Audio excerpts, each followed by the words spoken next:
like I'm not here to play games. I'm just gonna say this like it is.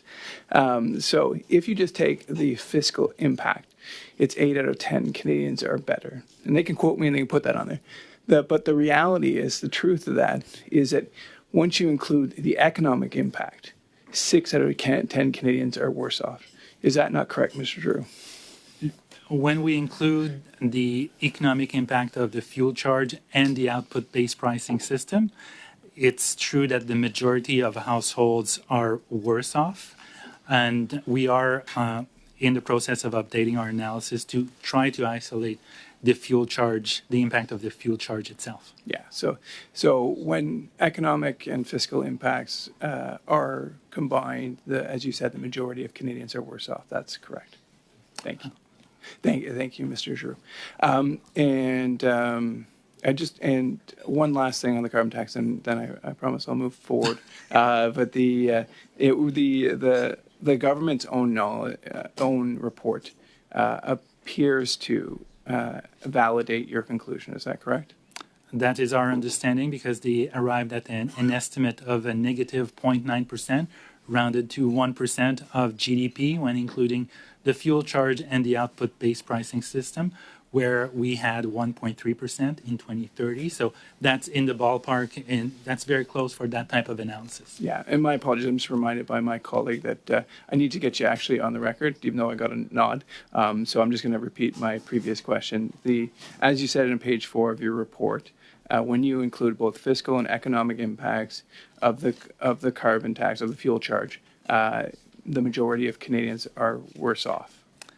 Our report also included the output-based pricing system, so it's not just the fuel charge, it's the fuel charge and the output-based pricing system.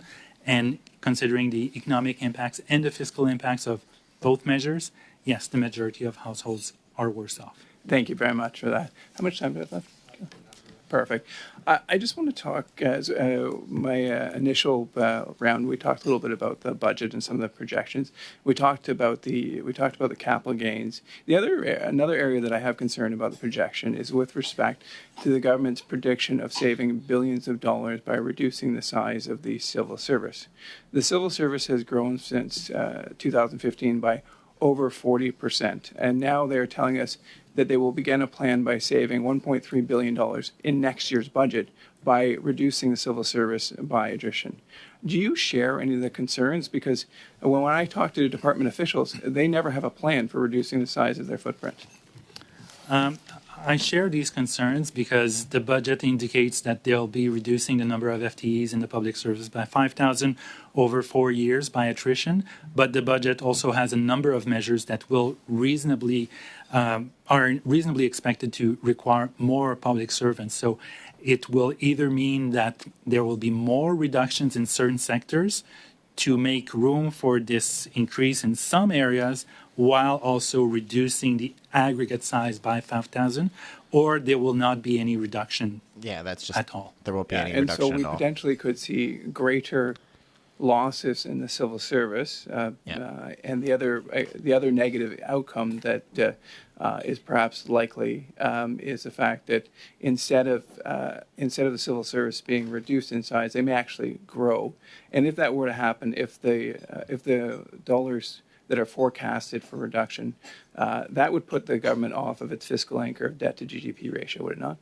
It would probably absent reductions in other areas to compensate for that.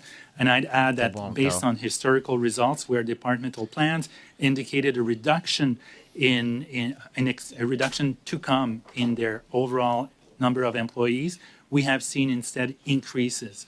So that's that's what I'm basing my assessment. So either the government's going to miss its fiscal anchors, or the civil service is going to have even more cuts than are predicted.